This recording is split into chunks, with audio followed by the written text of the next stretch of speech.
All right. One is tempted to ask, why were you arrested and where were you arrested? They said we disobeyed order of a public officer. By interpretation, it meant there was some court order against the protest that we ostensibly or allegedly disobeyed. The order was never served. You know, before the protest, the initiator of the protest was Omoyele Traore. I supported the protest as a Nigerian, as an upstanding Nigerian, as an Igbo man, as somebody who believes in justice. I supported it openly. Okay, I went around with Traore to drum up support for the protest. It was supposed to be peaceful protest. And we did apply to the police, and it was approved. They went to court to get a court order to stop the protest in its tracks. The judge refused. They pressured, so the judge gave a limited order that the protest could go on. But the judge created a perimeter beyond which the protest cannot go. And it was named, in particular, Shehu Shagari Way, the three-arm zone that includes the Supreme Court, the Court of Appeal, and the Aso Rock and National Assembly. That was all. I was arrested behind Transcorp Hilton Hotel along with others. Traore was with me. I don't know how he managed to escape in that whole billow of smoke, of tear gas and all that. I think there was a vehicle that was passing by. He managed to jump into the vehicle. The driver opened the door and he jumped in, and something like that. Otherwise, he would have been arrested on the spot. I was with him shoulder to shoulder. So we were around the intersection of Ahmad Bello and Adetugumba de Mola in Wuse. He fell outside the perimeter that the court ordered that you shouldn't go. Right around where you turn onto a small street to go into the EFCC. And those two hotels that have the same name on the left, that was where we were. I was there. My vehicle was parked. My driver was inside. I came out and I was calling Traore on the phone. He asked me, "Aloy, where are you?" I told him where I was. So he came.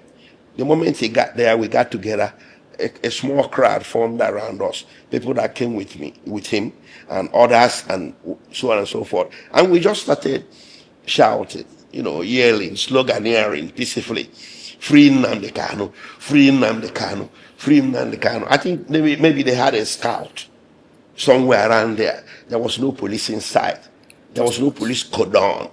There was no police contingent anywhere around. But apparently they had a scout. So the scout went all the way to the Hilton, Transport Hilton and Jerry Ghana Junction where they were, and told them that these people are over there yelling the slogan of protest. So they deployed from that side and started pursuing us. They came to us, we didn't go to them. We were way outside the perimeter, 2 kilometers away from the perimeter beyond which the court order said we shouldn't go. So they brought their violence to us. It was a violent arrest, interdiction, forceful, even though the protesters were under their control because they had so many vehicles and so many well-armed police officers. I don't know what they were doing with loaded weapons, and almost each one of them was carrying canisters of tear gas, and they were shooting this thing indiscriminately to the point that it affected some of them.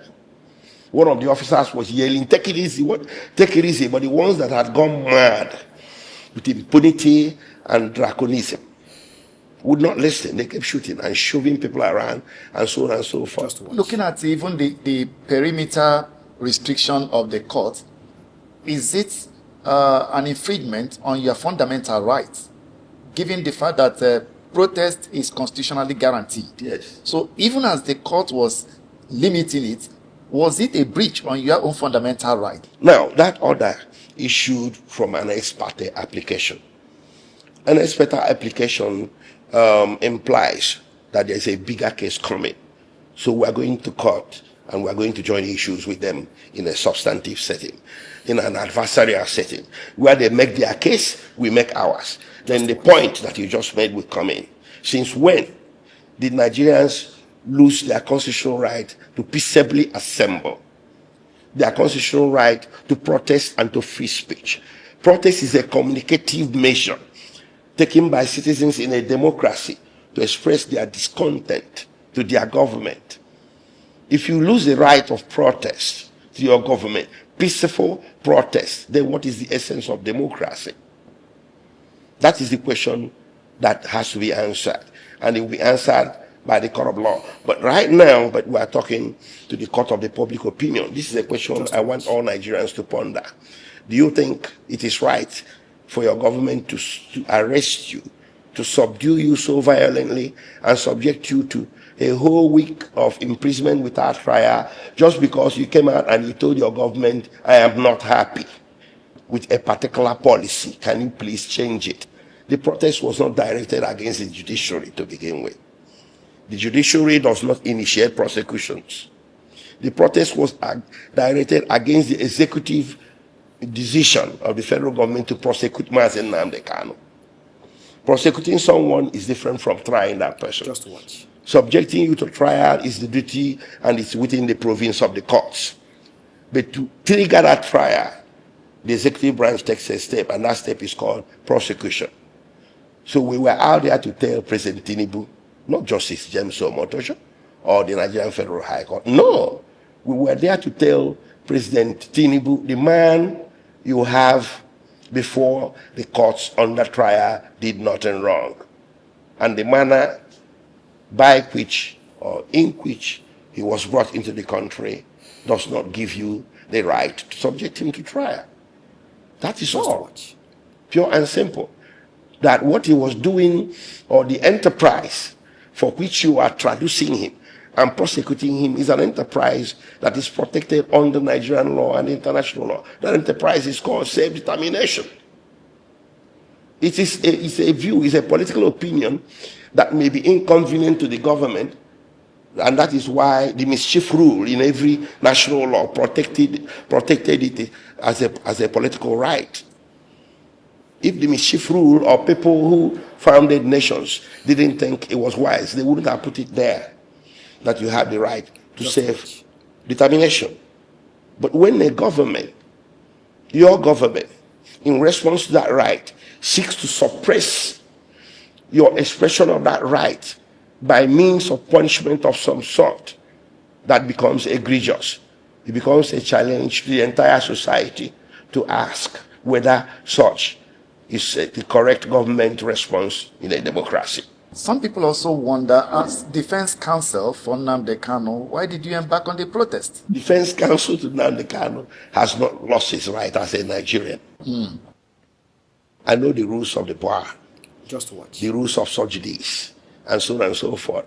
I wasn't in the protest to tell the court on how to make rulings, or how to render judgments, or to express opinion on how the court is conducting the proceedings. I was in the protest to express my views to the government of my country, that your prosecutorial policy, as deployed and levied against my fellow citizen, freeNnamdikanu, is wrong. Stop it and halt it. It's my right to do so, despite the fact that I'm a defense counsel. Some of the most far-reaching reforms we enjoy today in terms of our civic rights, we are pioneered through protests led by lawyers like late Traore and others who are still living a life, like people like Femi Falana. Being a lawyer and even participating in a case does not rob you of having an opinion over that case, a opinion you can express publicly without breaching the zone of subjudice that the court would not want you to go. I was careful to walk that thin line. And I was in my proper zone. I didn't breach anything. And then one is also tempted to ask, going to public protest, does it imply by any stretch of imagination that you've lost confidence in the judiciary? No. In the judicial process? No. I'm an officer in the Temple of Justice. If I tell you I have lost confidence in the judiciary, then I might as well hang my wig and gown and go to the village and maybe begin to farm. Okay? Or begin to go somewhere and become a philosopher. And even lose interest in the entire society. No. I have confidence in the judiciary. I won 3 victories from freeNnamdikanu. One before the Abia State High Court, one before the Federal High Court in Roma, and one before the Enugu State High Court. It is the same judiciary. They have given me a fair shake. I have confidence in the Federal High Court. They've given me a victory. So that underscores my confidence. But it does not mean that I'm naive. It does not mean that I will be blind to the political ill winds that are pervading the case of freeNnamdikanu. There is this palpable political content in it that is far beyond the capacity of judiciary to resolve. And that is why judiciary has been grappling with that case since 2015, going on to 10 years. It's a very tough nut to crack for the judiciary, but very easy nut to crack for the executive branch. It's all politics. So my taking it to the public square to Nigerians was to, awaken the consciousness of Nigerians to see the politics in the case and to lay the blame for the lingering, for this case lingering for so much, lay the blame where it should be laid. The buck stops at the president's table. If President Tinubu directs the Attorney General to exercise the powers of his office under Section 174 of Nigerian Constitution to discontinue this case, it will be over. Pure and simple. That was my goal. Maybe some people might need to ask, why is Nnamdi still being held if from several reports there is this argument that he has no case to answer, he has not done nothing wrong? Why is he still being held? And is there any window of chance for him to be freed? This case is grounded upon the proscription of IPOB and tagging it a terrorist group. So Nnamdi got caught up as the leader of IPOB. Do you understand? That's one of the charges. As a matter of fact, 2 other charges were grounded on the basis of his leadership of a proscribed organization. So when I took the case to the Enugu State High Court in 2023, the Enugu State High Court ruled that the manner of proscribing IPOB violated Section 42 of Nigerian Constitution. That is the section of the Nigerian Constitution under Chapter 4 of the Constitution that prohibited discrimination against any Nigerian on the basis of ethnicity. The court mentioned expressly that the proscription of IPOB was a directed executive discrimination against the Igbo ethnic group. And sometime in October 2022, the United Nations Special Rapporteurs, an organ of the United Nations that oversees human rights violations in foreign countries, had also reached the same conclusion. It wasn't by conjecture. They mentioned the Igbo ethnic group. Just watch. They are the forerunners of what I'm about to say. And what I'm about to say is this. Let it sink in. Nnamdi is being travailed because he's Igbo. Pure and simple. If he wasn't Igbo, this case would have been over 9-8 years ago. I'm not the first one that said it. A judicial body has said it. Enugu State High Court has said it indirectly. United Nations Special Rapporteurs has said it indirectly and directly to some extent because they mentioned Nnamdi by name. So let us stop beating around the bush. And this is the reason that really helped galvanize me. As an Igbo man, I shouldn't have a trembling knee. I'm not an Igbo man with a trembling knee. So when you step on the rights of an upstanding Igbo man and it gets my attention, I'll fight for him. If I don't do it in the courts, I do it on the streets. And I fight peaceably, but I'll fight strongly and vigorously. Because it's one for all for one. If I let that one sit up, if I sit it out, one day may be my turn. Just watch. I also fight for other Nigerians, but it gotta be Igbo first before I become a Nigerian. So I cannot be in denial that all is well with Igbo man in Nigeria. And Nnamdi is the poster boy for that. What do you have to say concerning this video? Please, I need your own thoughts or your own opinion concerning the situation of things. So, thank you for watching.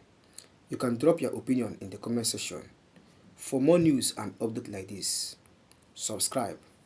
See you in my next upload. And bye for now.